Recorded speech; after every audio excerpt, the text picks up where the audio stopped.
नमस्कार। Motherboard repair और hardware diagnostics के इस डीप डाइव में आपका स्वागत है। आज हम सीधे बात करेंगे ENIT DDR4 डिबग कार्ड की।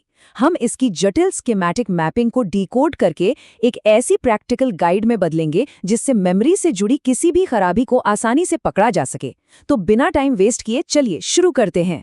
अगर हम NMB के 911 बोर्ड के इस मास्टर स्कीमेटिक मैप की बात करें तो सच कहूं तो ये सिर्फ कोई आम डायग्राम नहीं है। ये एक बेहतरीन ट्रांसलेटर है जो मदरबोर्ड और CPU की उस हाई स्पीड बातचीत को डिकोड करता है जो हमें अपनी नंगी आंखों से नहीं दिखती। हर्षित पटेल द्वारा तैयार किया गया ये मैप हमें हार्डवेयर की असली भाषा समझाता है। आज के इस एक्सप्लेनर में हम इन 6 मुख्य पॉइंट्स से होकर गुजरेंगे।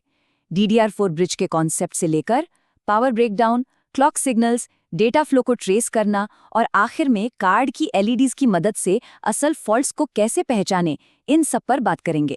तो शुरुआत करते हैं हमारे पहले हिस्से से, DDR4 डायग्नोस्टिक ब्रिज। सोचने वाली बात है कि ये टूल असल में काम कैसे करता है और मदरबोर्ड पर कहाँ लगता है।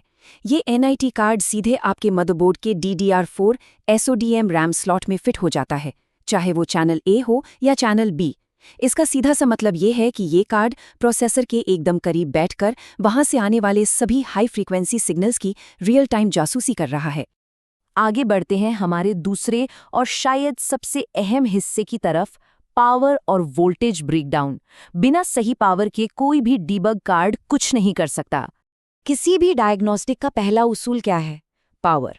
अगर ये 1.2V की मेन पावर लाइन एक्टिव नहीं है तो आगे बढ़ने का कोई मतलब ही नहीं बनता। ये 1.2V वो ट्रिगर है जो पूरे प्राइमरी फॉल्ट ट्री को एक्टिवेट करता है। बिना इसके सिस्टम एकदम डेड है।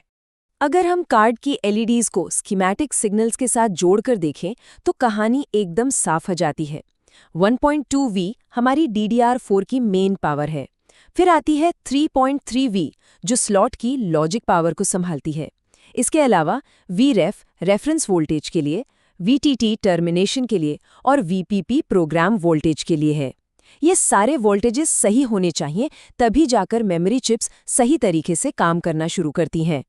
पावर के बाद बात करते हैं तीसरे सेक्शन की, क्लॉक, कंट्रोल और डेटा सिग्नल्स। अब पावर तो आ गई, लेकिन CPU और रैम बात कैसे करेंगे? यही एंट्री होती है इन हाई फ्रीक्वेंसी कंट्रोल और क्लॉक सिग्नल्स की। CLK, रीसेट हैश और कमांड बस की एक्टिविटी जैसे RS हैश, CAS हैश और CS हैश, ये सब मिलकर एक ऑर्केस्ट्रा की तरह काम करते हैं। ये तय करते हैं कि डेटा कब, कहाँ और किस टाइमिंग के साथ भेजा जाएगा। और इसी कमांड के बेस पर असली डेटा फ्लो होता है।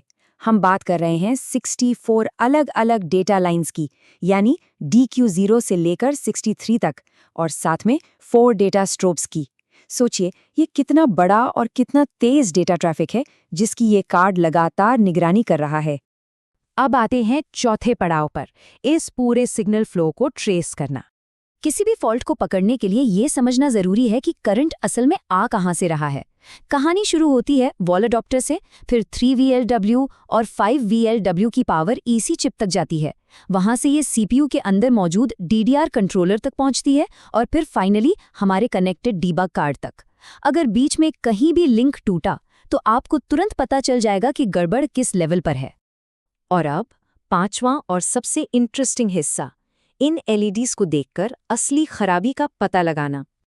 अब देखिए असली मैजिक। मान लीजिए 1.2V की LED जल ही नहीं रही है। इसका सीधा सा मतलब है कि शॉर्ट सर्किट है या DDR PMIC जैसे पावर सर्किट में कोई फॉल्ट है।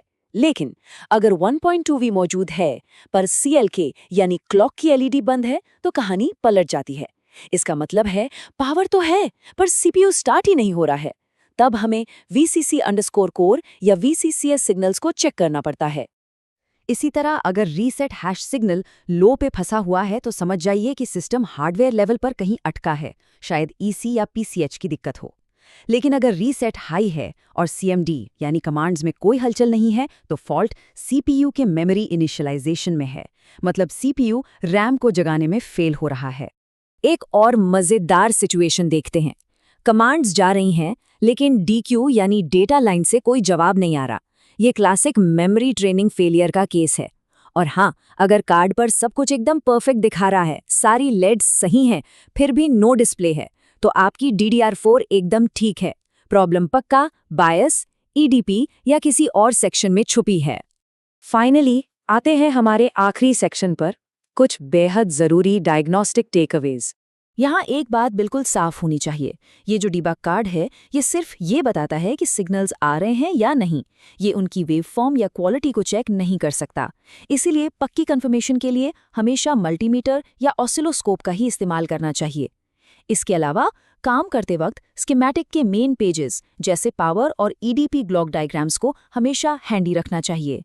तो सब कुछ देखने के बाद एक बहुत बड़ा सवाल दिमाग में आता है, अगर ये एडवांस्ड डिबग कार्ड भी हमें सिर्फ सिग्नल्स की एक्टिविटी बता सकता है, उनकी 100% एक्यूरेसी नहीं, तो किसी भी रिपेयर को पूरी तरह से कंफर्म करने के लिए हमें हार्डवेयर डायग्नोस्टिक्स की गहराई में और कितने टूल्स की ज़रूरत पड़ सकती है? क्या बिना ऑसिलोस्कोप के हम कभी भी पूरी तरह श्योर हो सकते हैं? सोचिएगा ज़रूर। इस डीप डाइव में शामिल होने के लिए बहुत बहुत शुक्रिया।